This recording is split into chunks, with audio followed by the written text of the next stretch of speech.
One of the most popular shows on CBS is about to celebrate a major milestone. The courtroom drama Hot Bench will mark its 2,000th episode today, and in it, two friends are looking to settle a dispute over the price and delivery of a puppy.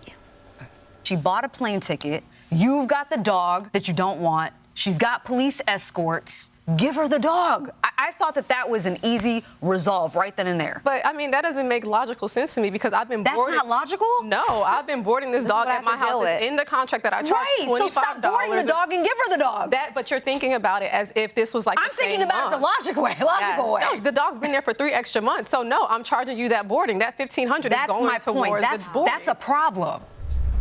Hello. Judges Michael Corriero, Rachel Juarez, and Yodit Tewolde join me now.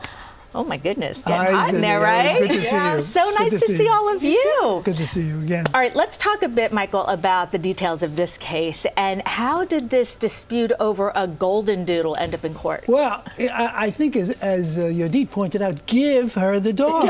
And one of the issue was really there were two high school friends.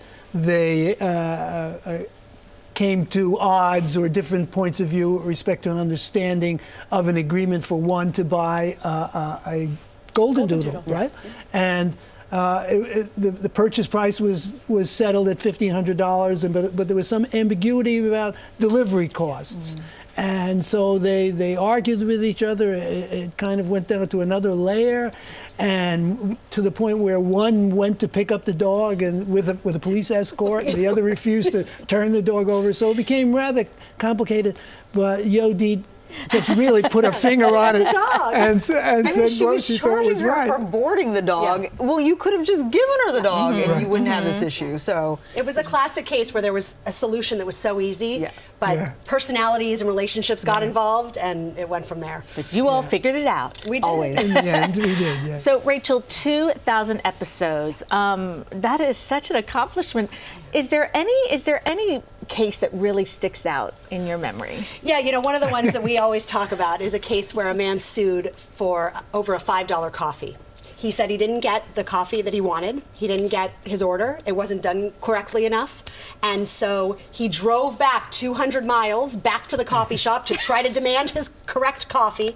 And he actually came to court over about $95. $5 for the coffee and $90 for the travel fee to try to get the coffee again. Yeah. And believe it or not, we didn't agree on that case. Really? It was, yes. Yeah. Rachel was like, we're not wasting court time. Right. If you're walking away with zero, she was making a point. Michael and I were like, he deserved his $5. Let's go ahead and just give him his $5. And that's why it's so wonderful to have three of us. Because, you know, that was one that really hit me emotionally. But I think at the end of the day, my colleagues had the correct legal decision. And that's the beauty of having three. That's right. Yodit, talk about the dynamics of the three of you, because I guess in real life, you'd be used to one person, you know, making a decision, and why this makes the show so successful. Well, I know that the audience loves to decide who is right and who is wrong. They love to say, we went with Judge Michael on this, or Judge Juarez and Yodit were wrong. What's great about this is that we're bringing our different experiences, our different backgrounds, our knowledge, and we're looking at the facts and the law in a different way. Sometimes the same way, but the audience gets to look at how we actually take the evidence and the facts and watch our deliberation and to see how we come to a solution. And so they're learning something. And so it's just not us rendering a verdict, but we're telling them why we've come to that conclusion. So it's a cool way to look and, you know, at how the court system works. No, exactly. And they learn something, so they're entertained, they're learning. And it's a great way to, you know, not come to court. Learn something. Don't come. And I think your point about chemistry is so important. They love each other, and I love them. And so it's easy to talk to someone that you trust, that you know will listen to you, and we talk about ideas rather than anything personal. Sometimes we get a little contentious because we believe so passionately in our positions, but I think in the end, we come to a decision that reflects a civil discourse. And we hope that the audience gets to understand that, because we are in such a contentious period of time where it's so important to talk civilly with one another, So especially and friends. Also transparency in the justice system, just to see how that so goes. important. Absolutely. You know, I think is very important. And Michael, you were hanging up your gavel Ah, and your yes, robe.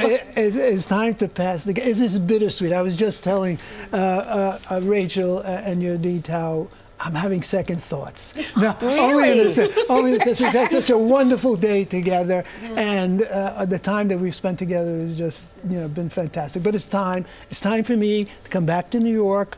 To pursue my passion. As you know, that I'm very much involved in juvenile justice, and I intend to. I don't like the word retirement. It's a final thing, and I don't like that. I am a lawyer, and I'm an advocate, and I will continue in that function. So it's your next adventure. Yeah, and we'll follow there'll be your another next chapter, adventure. and I'll be back. Excellent, I love it. Well, thank you so much Thank you so for much for being having here. us. For having us. It's so nice to not be like in a court with you all. Not that you know what I mean. We're Outside friends. the road, We are. right? Exactly. We're good. And be sure to tune in for the 2000th episode of Hot Bench. It airs today, Thursday, January 23rd, 4 o'clock on CBS News New York.